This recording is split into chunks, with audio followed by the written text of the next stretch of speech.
নমস্কার বন্ধুরা, সুমনা রান্নাঘর অ্যান্ড বাঙালি লাইফস্টাইলে আপনাদের সকলকে স্বাগত জানাই।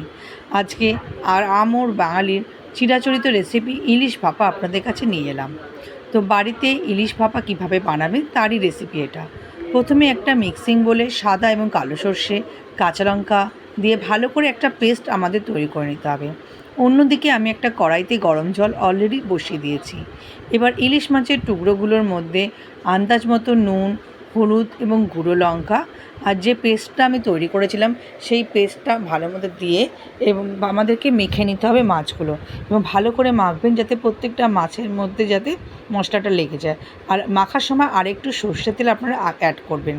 এবার যেই বোলেতে বা যেই বাটি বা টিফিন বক্সটা আপনারা ব্যবহার করবেন তার মধ্যে ম্যারিনেট করা বা মেখে রাখা মাছগুলো ভালো করে দিয়ে এবং ভেতর থেকে একটু কাঁচা লঙ্কা এবং ওপর থেকে আরেকটু কাঁচা লঙ্কা এবং সর্ষের পেস্টটা দিয়ে এবং আরেকটু বেশি করে সর্ষে তেল আমাদের দিতে হবে, কারণ যেহেতু এটা ভাপানো হবে।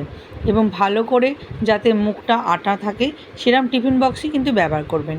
এবার গরম জলে সেটা বসিয়ে দেবেন, 8 থেকে 1.5 ঘন্টা রেখে দেবেন মিনিমাম আছে, এবং তাহলেই দেখবেন রেডি হয়ে যাবে আপনাদের ইলিশ ভাপা। গরম গরম ভাতের সাথে পরিবেশন করুন। আজকে ভিডিওটা এখানেই শেষ করব, তবে ভালো লাগলে একটা লাইক করবেন আর নতুন নতুন ভিডিও পেতে পেজটিকে অবশ্যই ফলো করবেন এবং সাবস্ক্রাইব করে নেবেন। ধন্যবাদ।